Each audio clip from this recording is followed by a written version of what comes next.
Good morning, everybody. Welcome to the Property Subcommittee, Staffordshire County Council, today, Wednesday, the 2nd of March.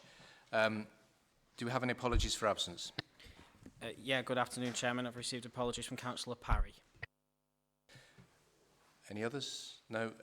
Declarations of interest? For the record, I see nobody indicating any declarations of interest. Third item is minutes of the meeting held on the 2nd of February. Can I have those approved as a correct record of that meeting, please? Moved by Councillor White, you moved it. There we go.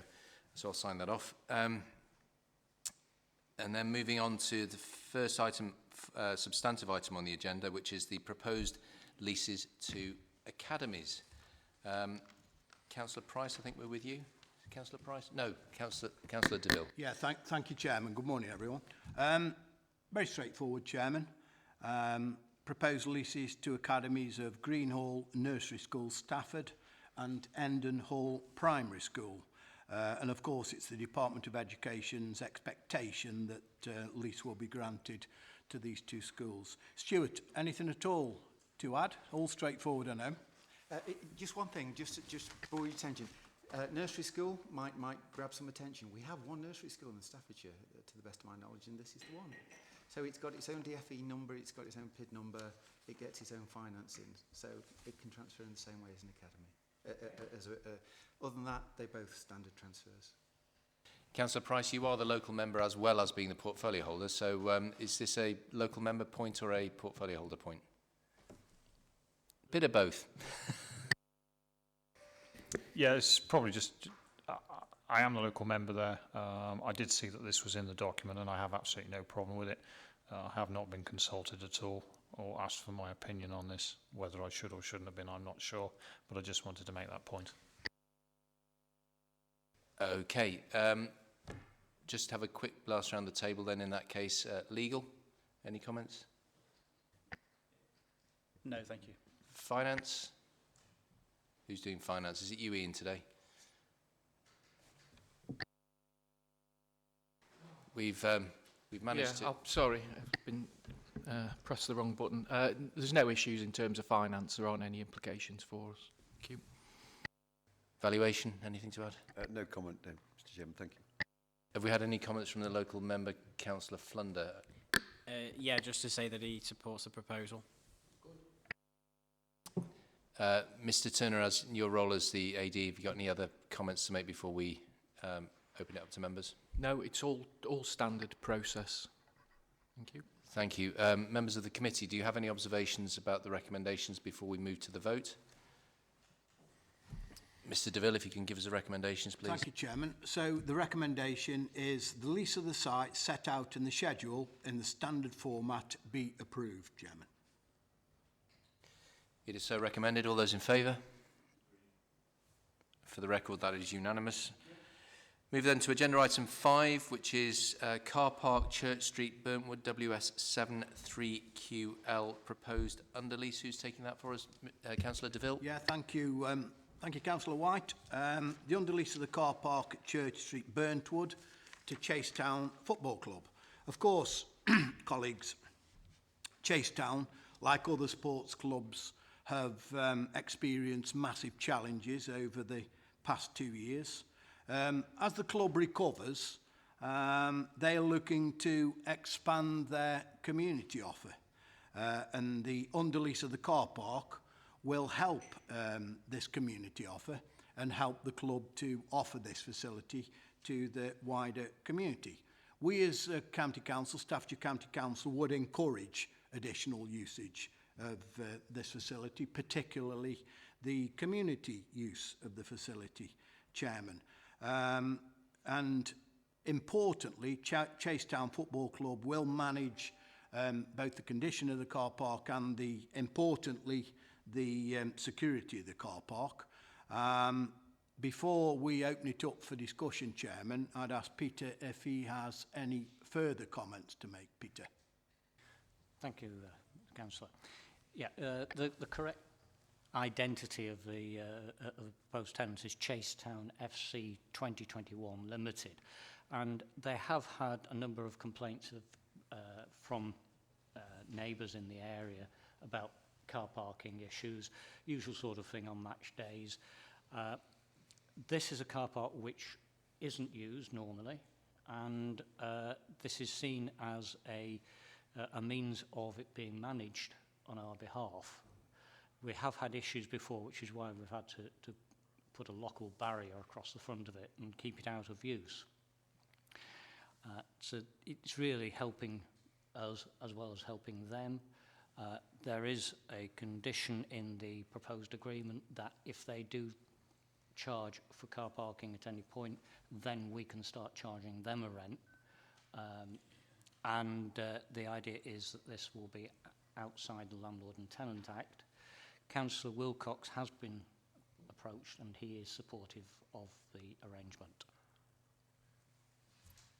Okay. Legal, this could be quite interesting from a sort of how you engineer this on the, particularly if they start charging for car parking and we secure a rent, and on what basis and how viable is that legally? Yeah, I mean, it all requires some careful drafting, but it would be possible. So we could have break provision in there. If they breach the terms of the lease, we can terminate, forfeit, etc., which are standard provisions anyway. But in terms of the lease, you know, they're binding obligations not to kind of charge without our consent, and if they do, they would be in breach. So it will be fairly complicated, but it's possible. Is the counterparty appropriately briefed that that is the effect of the lease that we're proposing, and how far down the track are you with drafting? I don't believe legal received instructions yet, Pete. It's pending your decision today, Councillor, Mr. Chairman, that until we actually have a decision of this committee, I've avoided instructing legal to avoid any unnecessary work.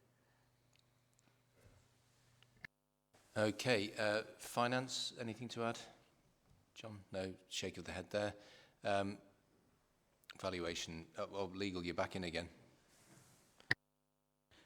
Sorry, just a few points on the actual lease itself. Peter's kindly updated the name of the club anyway. I think it's important to put that down in the recommendation because the full name of the party isn't set out in the actual report. And also, I think we just need a clarification on the amount of undervalue. Given this will be an undervalue transaction, I assume it will be well below the 2 million undervalue aspect, but it will be worth clarifying that. And then the final point is there's a permitted use clause in the lease, in our head lease, which basically states to use for recreational, social, sporting and pleasure purposes. And I think we just need to be careful whether, you know, whether it be classed as in breach of the head lease if we're granting the lease for a car parking area, which strictly speaking doesn't fall within the current existing permitted use. Now, I know estates are looking to vary the lease currently under negotiation, but it might be worthwhile picking that point up as well, just for the absolute avoidance of doubt. And there's no provision for ancillary purposes in there either, so which makes it a bit more complicated. Well, we can vary the head lease, surely, can't we? We could, Mr. Chairman. The purpose of the agreement is that the main users of this are going to be people who are either attending a football match or intend to carry out leisure walks, etc., within Chasewater Park. And as such, we feel that there is every chance that this will remain within the CISWO head lease. That we were hoping that we won't need a change of use from them or any derogation from the grant. There's an acronym I was really rather not hoping to hear again. I used to call it KISWO when I was a portfolio holder at LDC, or CISWO as you call it. That could severely slow stuff down, couldn't it? So let's be a little there's some interpretation available to us, I suspect.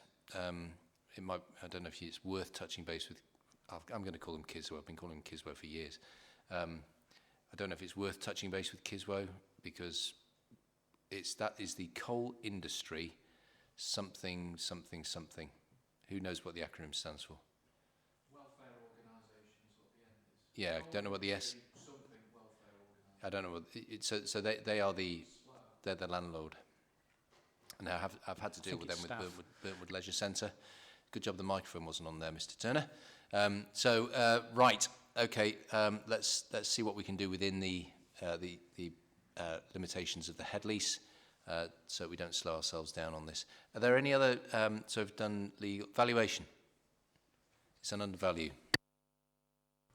I don't believe it really is particularly an undervalue. I don't think who else would take it on. So there isn't really an undervalue issue, I don't think, from me personally.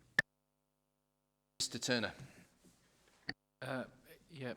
Just on that point, we are trying, and I think I failed to spot it here, to try to have a differentiation where we say not for value and that undervalue, so members can understand this, that we're not actually foregoing any value, which is to Paul's point, but the technical point about getting through valuations and that kind of thing. So that's the first point.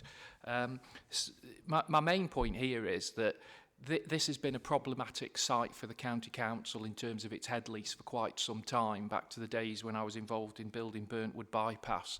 And we have had problems with antisocial use and that kind of thing, which, as Peter said, led to the barrier being put up. And so we've done that to regularise it. Over those periods of times, occasionally the football club have used it. It has only ever been a car park. So whilst I think we need to cover off the technical point about not being in conflict with the head lease, from a practical point of view, I don't really see it raising any risks with Kiswo. So I think we can overcome that. But at the end of the day, what we are doing is taking something that isn't of any value to the County Council, but we are creating some community value out of it and then being able to use it. So from that point, I think it's an excellent idea. Thank you.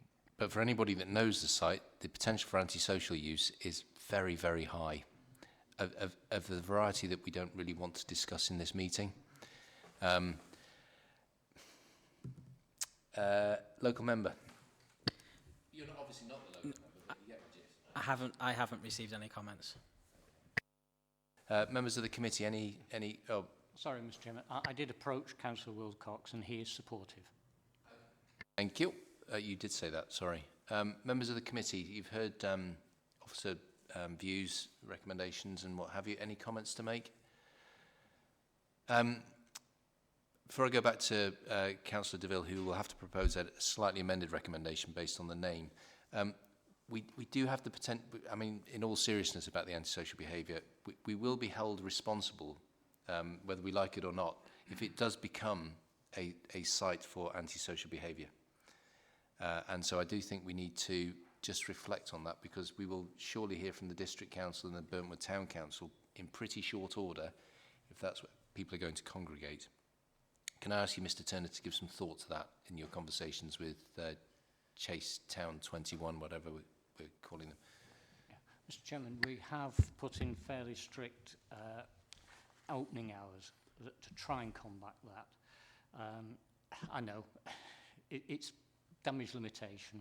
It's not solving it, I know. It's a lovely little hidey hole round there. Councillor DeVille. Chairman, bearing in mind your summary, I think there's more work to do with the District Council. That'll be an ongoing piece of work, Ian. I think there's legal aspects that we need to tend to, and of course we will. I'm pleased to bring this report as a visiting chairman to this football club. I don't think we ever won at Chasetown. They're a very, very good team. I'm pleased to bring this because of the real potential for some fairly considerable community benefits within this project. So I'm pleased, Chairman, bearing everything in mind that we've discussed, pleased to bring the recommendation this morning to underlease of the car park to Chasetown FC 2021 Limited, yeah, for a period of 20 years at £1 per annum. That's the recommendation, colleagues, this morning. Thank you, Chairman.